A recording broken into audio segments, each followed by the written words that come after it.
Hey there, so we're going to look at installing a trailer hitch on a 2019 Honda Insight. There's been a lot of discussions here on the Generation 3 Insight forums, and there's a lot of people who have done this. And so if you come to the Generation 3 forums and just search for hitch, you're going to find a really long thread on the receiving hitch for a bike rack. A lot of people have contributed a lot of great information about their builds and their installs, what hitches to buy, what worked and what not. There's one person who's posted a lot in here called Metal Faceplates, the username, and posted a lot of great information. They too also have a video on how to do this. However, they shot it in time lapse, so the video is only 28 seconds long, and several people on the forums had asked, hey, do you have the original not in time lapse photography? And the answer is no, they didn't. So I took the opportunity when installing my hitch to go ahead and install it step by step and record each thing in close-up so you can see exactly the steps going into this and follow in Metal Faceplate's footsteps. So in consideration of installing a trailer hitch on your Insight, there are a couple different options out there. A few different people have looked at the draw tight, and if you're looking to buy a draw tight hitch, the part number you need is 24954, manufactured by Draw Tight. You can get that from eTrailer, Amazon, and a few other places. This is eTrailer's price at $170.54. However, if you really want a deal, Reese also makes a hitch for this vehicle called the Tow Power. The model number is 77336. And it's not only $115 with free shipping, it's got a coupon. You can get this hitch delivered to your house from AutoZone for under $99. It's by far and away the most cost-effective option out there. So let's take a look at installing a trailer hitch on a 2019 Honda Insight. I'm going to try and provide mostly close-up views so you can really get a sense of how easy this is, and it's really not that difficult at all, and what it takes at each step.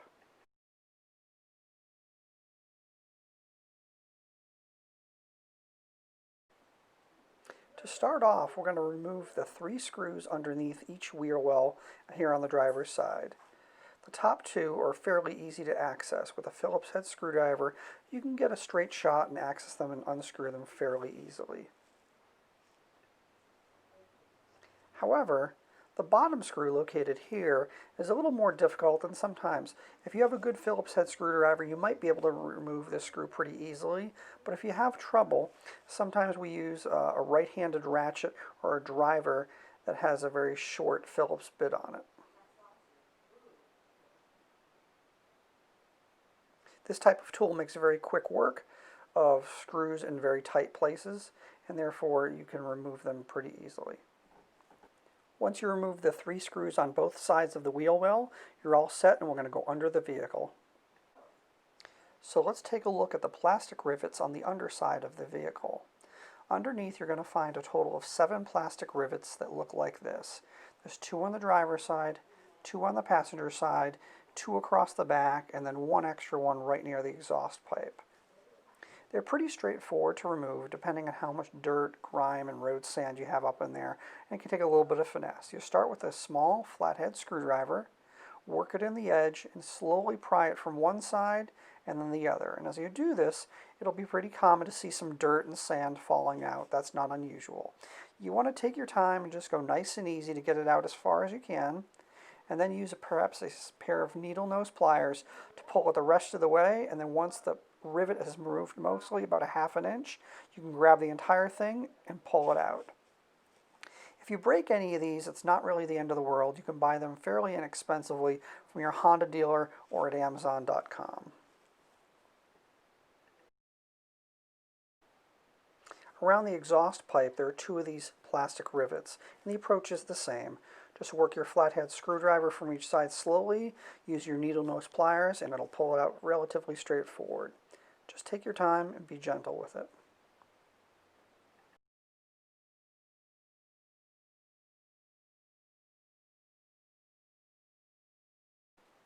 Now that we've removed the screws from the wheel wells and all the plastic rivets from the underside of the bumper cover, let's open the trunk and remove the last 4 screws. Once you get access to the trunk, you have 2 screws on the passenger side, 2 screws on the driver's side. These are a 5mm Allen head hex wrench, and it should be fairly easy to remove because they're protected by the trunk, and there should be no dirt or anything holding them in. If you just take your Allen head wrench and work them slowly to unloosen them, and then use the longer end, and you can unscrew them very readily. Once you remove all the hardware, let's take a look at what you should have. 6 screws from the wheel wells, 3 from each side, here and here. You have 4 of the 5mm Allen screws that were taken from the trunk, and then you should have a total of 7 plastic rivets here from the underside of the vehicle. If you've got all those pieces, you're good to go, and let's move on.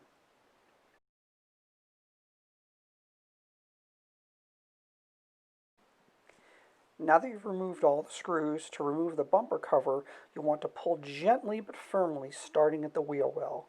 It'll pop out along the way, but should come out without breaking any of the plastic tabs. After the driver's side, you're going to repeat the same process on the passenger side as well.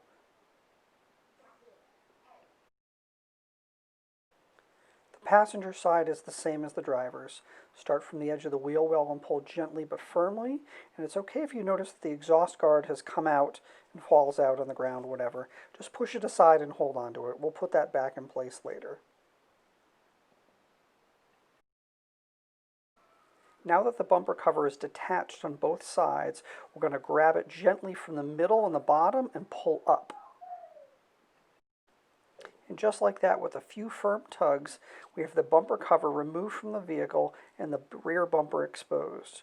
We're going to take a minute to brush away some dirt, sand that has washed up from your wheel wells and whatnot, and then talk about how to remove the bolts that hold the bumper to the chassis of the vehicle on either side of the driver and passenger.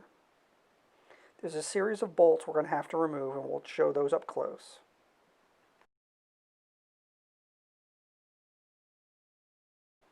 So this is the trailer hitch fresh out of the box, brand new. I ordered a Reese 77336 from AutoZone, and after coupons and free shipping, it was less than $100 delivered directly to my house. It has a 1 1/4 inch receiver and all the necessary hardware and documentation on what you need to do, but we're going to walk you through the installation.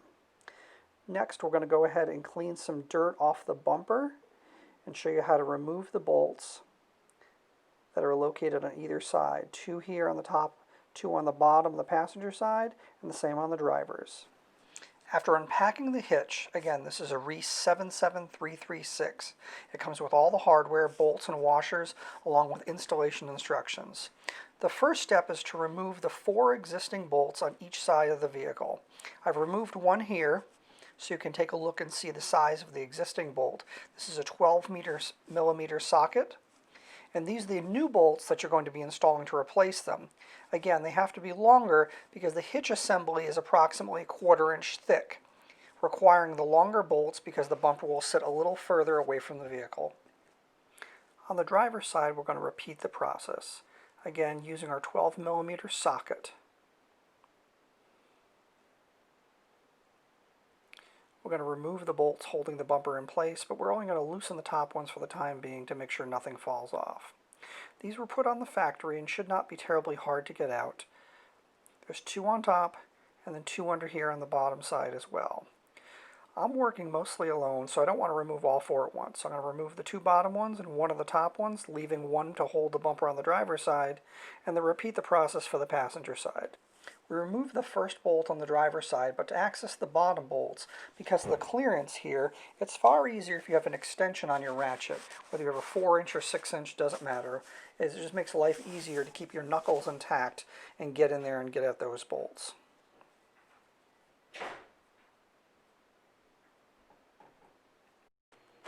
Unlike the driver's side, the passenger side has much easier access because of the cutout for the exhaust right next to the bumper. You don't need to use an extension on this side, but it certainly won't hurt. You only need one of the driver's side here, as it's much tighter on that clearance.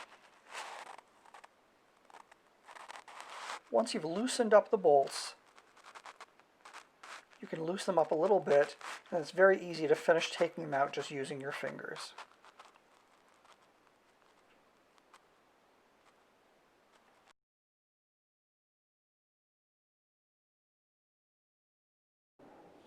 So we're going to get ready to remove the last two bolts holding the bumper in place. The bumper is aluminum, so it's not terribly heavy, but the last thing you want to do is drop it on the ground or your foot. So I'm going to use a jack stand that I happen to have handy from other car work to hold up one side of the bumper just to ensure it doesn't fall on the ground. You could use a cardboard box, a cinder block, anything. It's not terribly heavy. You just want to support one end while you're working on the other to ensure it doesn't fall on the ground. You'll find that the jack stand we're using isn't really necessary. When you remove the bumper, the mount goes into the chassis rail, and there's a hook that extends out to hold the bumper in place even when there are no bolts. Honda does this process at the assembly line so that one person can assemble the bumper with no bolts and ensure it doesn't fall down while they're bolting it in place. So I've removed all the bolts from the bumper, and you'll notice my jack stand is gone, because indeed Honda has engineered this so the bumper stays in place and doesn't fall down even with no bolts holding it in place. It is loose, so as soon as we grab and pull the bumper at all, it will fall on the ground, but as long as we don't disturb it, it'll stay in place as is. So these are the hooks that hold the bumper in place, one on the passenger side and another here on the driver's side. When we go to attach the hitch and bumper, these hooks won't be in the way necessarily, but they won't align with the bumper anymore because the hitch is going to push the bumper about a quarter-inch further away from the vehicle. As a result, you're going to need to take a pair of pliers or vice grips and bend these hooks down just so they get out of the way. Right now, I'm going to take a minute to clean some things out that we have access to that aren't normally exposed. Let's get some of the sand and debris out of here and take a minute. I'm just using a brush from a dustpan and to wipe down everything that's in our view. So if you look at the hooks here on the chassis, there's a corresponding slot here on the bumper. Hold on. At the top of the bumper. That's what the hook's here and allows the bumper to be held in place with no bolts. However, once we install the hitch in place, the hitch frame is about a quarter-inch thick, so your bumper will be pushed out a quarter-inch further than it was previously, and the hook will no longer grab the bumper. That's why these hooks have to be bent downward to get them out of the way and make clearance. The only downside to this means it cannot hold the bumper in place, so you're going to need two people to hold the hitch and the bumper both in place while you get the first two bolts through, and then the hitch is attached.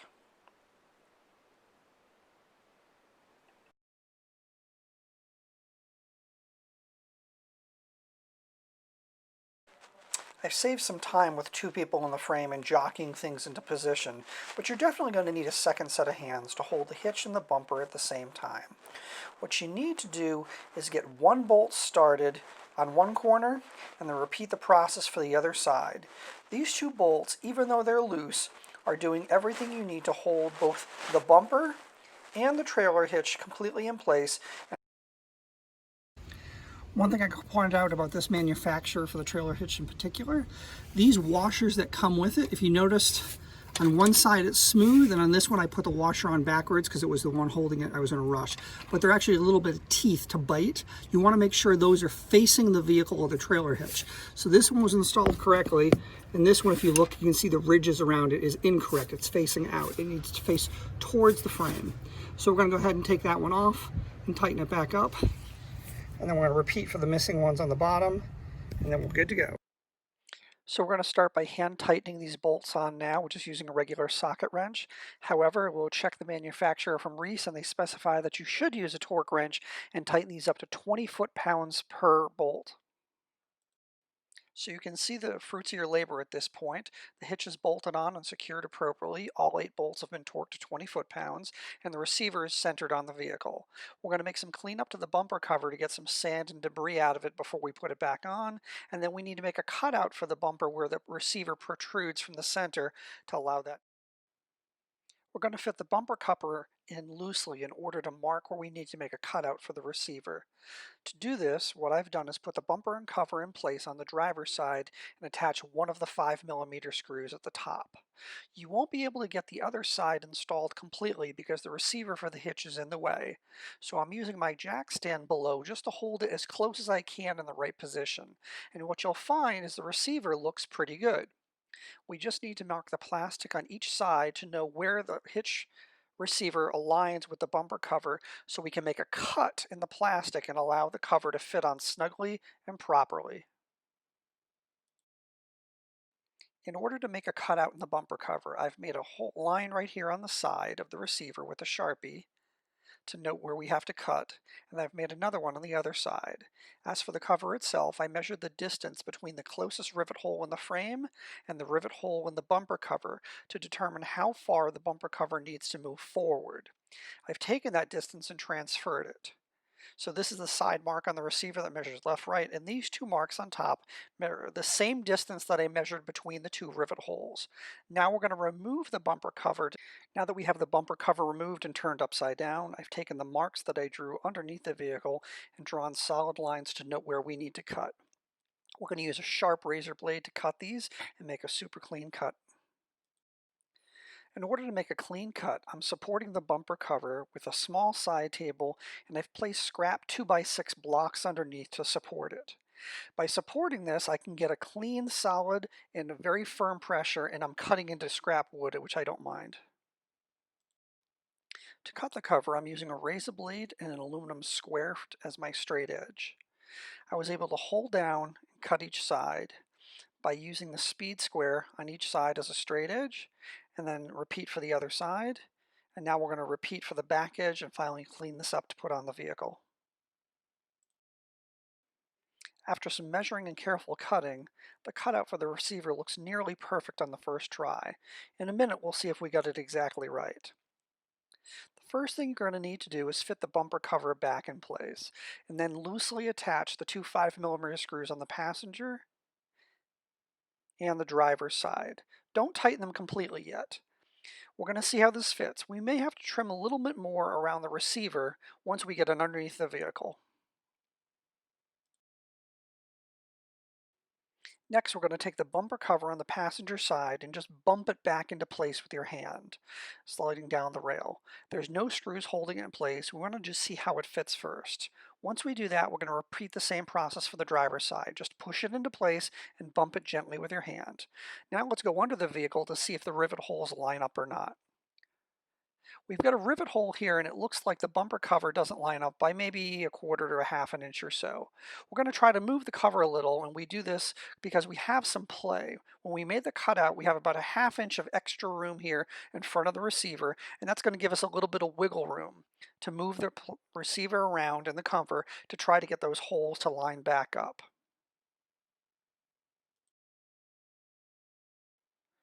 So getting these pop rivets installed in place is more art than science. In this case, the holes are very close. If you push and pull on the bumper cover a little bit, you can definitely get it to line up. In fact, with a little work, this one's going to go in pretty easily. We just take our fingers, get them lined up, push it in place, and there you go. You just have to ensure that you get the rivet through both layers, both the outer bumper cover first and the underside of the vehicle liner. And once it's through both, just push in the center and it will lock into place. Going back to the passenger side, you have this small cover that fits over the exhaust pipe. It's attached by two rivets, one on either side, and they attach in the same manner as all the others. You push them through the hole and firmly push up in the center to lock them in place. We have the last rivet to install under the weir well on the passenger side. You'll notice this one's a little out of place, but it's easily moved and put under the bumper cover.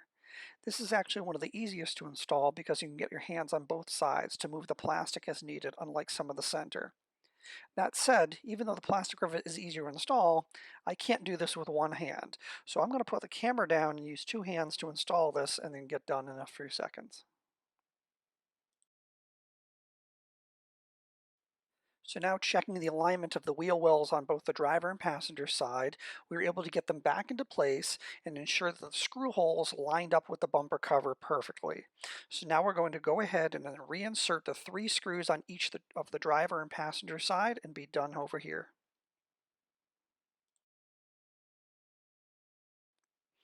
Here's the end result. Everything is attached and all the screws have been tightened into place. The hitch receiver is in place and clean as a whistle. So I've gone ahead and attached, at least inserted, my soft rack bike rack just to see how it fits in the 1¼ inch receiver without the locking pin in place.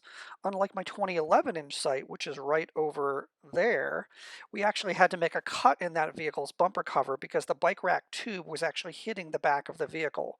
Fortunately, the clearance on the 2019 is better.